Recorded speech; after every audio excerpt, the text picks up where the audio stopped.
Hey guys, it's Willow, and today I'm back with lesson number 6. We will be going over how to write a good villain. Often there is a person behind whatever plot or general obstacle that your main character is trying to overcome, and that is what you would call your antagonist or your villain. It can be said that a good antagonist is almost as important as a good protagonist. They need to be as well thought out, deep and original as possible. As always, I've gone over and researched some good tips and mistakes for writing a good villain. Some of my tips are optional ones that are just good ideas to go about writing your villain with. So obviously first we are starting with the tips. Number 1 is motivation is key. They need to have a reason behind their actions. In the end, they are people too, and people don't tend to walk around doing things with no reason or logic behind it. It should be as deep as whatever their motivation is for your protagonist. Number 2 is use their backstory.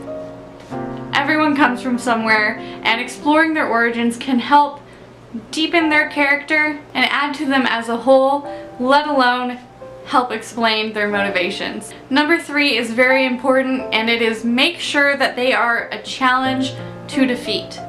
The more challenge there is when defeating your antagonist, the more struggle and plot for your protagonist. It shouldn't just be a matter of getting to them and slaying them. They should have a good back and forth where there's real risk that your hero may lose, and that helps build suspense. Remember Professor Moriarty or the woman from Sherlock Holmes? The reason why they are such epic villains is because they were such a challenge for Sherlock. They were able to outwit him at every corner and shared his intellect. Even though the woman isn't 100% bad, she was still a force for Sherlock to go against, so she would be classified as a villain. Number 4 is a great tool to use, and it is to make your villain relatable. This can be done by giving them a few traits that you may find in yourself or even in your protagonist. And something you can do is have them occasionally break out of the bad guy mold and do something good. Number 5 is kind of related to number 4, in that you can also make them believe that they are the good guy. We're all the hero of our own story, even when we're wrong. This is a great angle to approach your villain with. You can even make it so that your readers can understand where they're coming from. Some of my favorite bad guys are written this way. Number 6 is make them start off as a good guy or a friend. This will give your readers a front row seat to the descent of somebody who was once good to the dark side. I love this. It helps your readers understand your villain more in depth and makes them think twice about defeating them. Number 7 is a great potential tool to use, and that is make them right, or at least not totally wrong. This helps your readers think as well and helps break them away from the common flat character. An example of this is Magneto or even Thanos. I don't want to give anything away, so I'm not going to say too much, but neither of them were entirely wrong in their motivations. It was the way that they went about accomplishing their goal that made the heroes decide to try and fight them. I find the conflict more interesting when you have to think about whether or not they should really be fighting the bad guy. You just have to be careful not to make them too right, or your readers may end up siding with the wrong people. Unless that's your twist. That may be kind of interesting. Number 8 is sort of just a random interesting tidbit that is related to villains and falls within the category enough for me to mention it, I guess. There is actually a whole psychology and technique in writing behind a common story device used since ancient times. This is the rising above or overthrowing of a father. You can see this in Star Wars, Zeus overthrowing Kronos, or King Arthur eventually taking the throne and becoming a better ruler than his father. It's symbolic for both the evolution in the circle of life and a whole weird theory that some fathers are afraid of their sons taking away their power. I don't know, I just thought it was kind of related and interesting. So those were the tips that I found on how to write a good villain. Now let's go over the common mistakes. Number 1 is don't have your villain be evil just for the sake of being evil. This kind of goes back to tips number 1 and 2 in that your villain needs to have a backstory and a clear motivation. He shouldn't just go run around doing bad things just to be bad. The more thought you put into your villain and the more clear reasoning for all of his or her actions, the better your story is going to be and the more interesting the plot and struggle is. Number 2 applies for if you are not going to be having a person be your villain, but more of an idea or a group or internal struggles. And that is, don't make it too vague. It should be clear what they're fighting against and how they're going to fight it.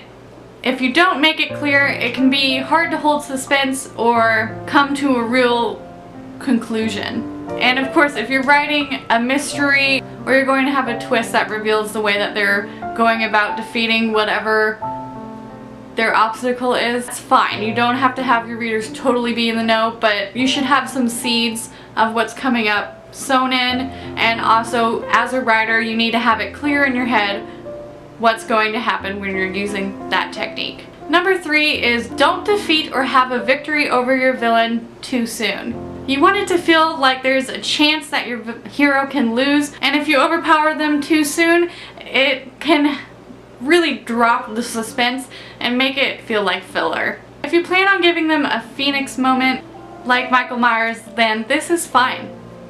But it's best not to dilly-dally when you're trying to raise that tension again. Number 4 is don't give them cliche bad guy villain personality or look.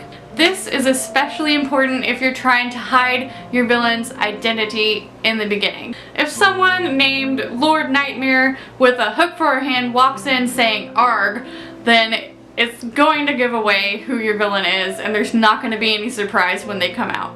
And even if you aren't trying to hide that they're the villain, the less stereotypes you use, the better. It might help build intrigue if your villain isn't just sitting around in a black leather jacket in his dark cave plotting your protagonist's demise. You want them to be original and interesting. I will say though that I have definitely been guilty of doing this. Number 5 is something I actually went over a little bit in my dialogue video, and that is don't have your villain reveal their master plan in a long, drawn-out speech. This comes across as cartoonish and sort of ridiculous. Preferably you should have already sewn their plot into the rest of your story. And a long-winded speech is kind of an anticlimactic way to have their motivations or the climax revealed. Of course, you can have them say their intentions, but don't rely solely on words that they say or have it be an over-the-top dramatic long speech. Also keep in mind that if revealing their plan at this crucial moment in your story will actually give your hero the way to defeat them, why would they do that? If it's going to ruin their master plan, they're just going to keep their mouth shut. Because again, they're real people and their motivations and all of their actions should be clear. Number 6 is over dramatic villain layers. We all have to have a home base, of course, but having them live on a skull-shaped island in a volcano is a little bit overdone and too on the nose. You can even take this to the other extreme if you want to do something interesting with where they're residing and have them hide in plain sight. Just an idea. Number 7 is don't give them a bunch of faceless goons. It's fine to have underlings, and if they have a large following, corporation, army, whatever, you are not expected to give each soldier their own personality and backstory. But having a bunch of buff guys in gray uniforms running around and constantly fighting your protagonist is overdone. A lot. It's better if you're going to have them have underlings at all, to have one or two that you can give a little bit more personality and backstory and individualize. Of course, you don't have to go terribly deep. They can just be secondary characters or even just like generals in the army that are interesting and they shouldn't be the main focus of your protagonist. Your protagonist should be focused on battling the antagonist one-on-one. Really, I could go on all day about how to write a good villain and what you can accidentally do wrong, but I think I'm gonna have to stop it here for now. I may come back and visit this again just because I'm actually having to cut myself off because my notes have been like 4 pages. Honestly, I had to do the least amount of research for this video than I've had to do on my other ones. And that's because we've all seen that cliche, terrible villain over and over. And that's because it's so easy to mess them up. And it's so easy for us to go back into the crutches of using cliches like their personality or their appearance or their lair or their goons. Remember, we're all about mistakes here on the Willow channel. And I have made literally all of the mistakes above. So don't feel bad when you make them too, or if you give in to that guilty pleasure of 1 or 2 of these cliches. And keep in mind, if you have an angle to your writing that breaks one of these rules, then go for it.